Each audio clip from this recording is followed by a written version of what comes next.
এইরকম করে মাংস রান্না করলে খেতে অনেক টেস্ট। কড়াই তেল দিয়ে দিলাম দারচিনি, তেজপাতা, কালো এলাচ, সাদা এলাচ, দিয়ে দিলাম বেশ কিছুটা পেঁয়াজ কুচি। এই মাংসটা একটু ভুনা ভুনা হবে, পেঁয়াজ কুচি একটু বেশি পরিমাণ দিয়েছি। এখানে দিয়ে দিলাম কাঁচামরিচ আর দিব এখানে শুকনো মরিচ। এই শুকনো মরিচটা আমি শুকনো খোলায় খুব অল্প আঁচে রেখেছিলাম। এটা হাত দিয়ে গুঁড়ো করে নিয়েছি, আর মাঝখানে যে বিচিগুলো ছিল আমি বিচি অনেকটা ফেলে দিয়েছি। আর এখানে দিয়ে দিলাম গরুর মাংস, একদম ফ্রেশ মাংস। স্বাদ অনুযায়ী লবণ, হলুদ গুঁড়া, আদা রসুন বাটা, জিরা বাটা, সবগুলো মশলা একসঙ্গে দিয়ে আমি ভালো করে এটা কষিয়ে নিব। দিয়ে দিব আস্ত জিরা। আমি মাংসে প্রথমে কোনো পানি ব্যবহার করব না। এটা আমি বেশ কিছুক্ষণ ঢাকনা দিয়ে ঢেকে রান্না করে নিব। ঢাকনা দিয়ে ঢেকে দিলে মাংস থেকে কিছুটা পানি বের হয়ে আসবে। আমি ঢাকনা দিয়ে ঢেকে বেশ কিছুক্ষণ রান্না করে নিয়েছি, আর মাঝে মাঝে ঢাকনা উঠিয়ে নেড়ে দিয়েছি। আমি এখন পর্যন্ত এখানে কোনো পানি ব্যবহার করি নাই। এখানে আমি দিয়ে দিব পানির ঝরে রাখা টক দই।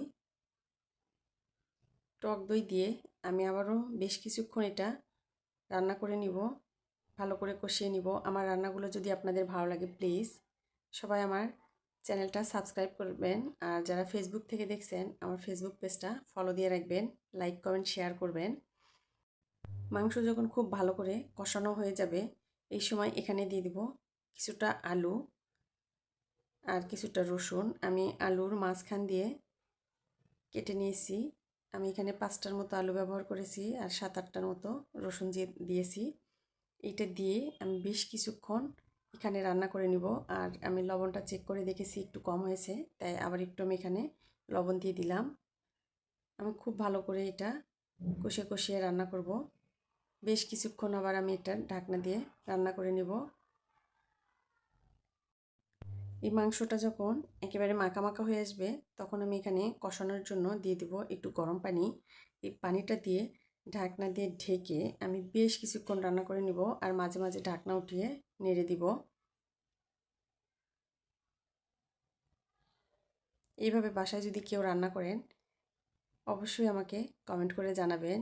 এখানে আমি টক দই দিয়েছি, এই টক ভাবটা ব্যালেন্স করার জন্য দিয়ে দিলাম 1 চা চামচ কনডেন্স মিল্ক। এটা দিলে আলাদা একটা টেস্ট আসবে, যেটার জন্য খেতে অনেক ভালো লাগবে। আর ঝোলের জন্য দিয়ে দিব গরম পানি।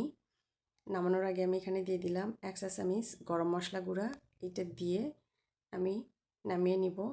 এই মাংসটা একদম ভিতর থেকে খুব সুন্দরভাবে সিদ্ধ হয়ে এসেছে। আমি অল্প আঁচে এটা রান্না করেছি। অল্প আঁচে রান্না করলে মাংস খেতে অনেক ভালো লাগে, ভিতর থেকে একদম সফট হয়, খুব ভালো লাগে খেতে। সবাই ভালো থাকবেন, সুস্থ থাকবেন। আল্লাহ হাফেজ।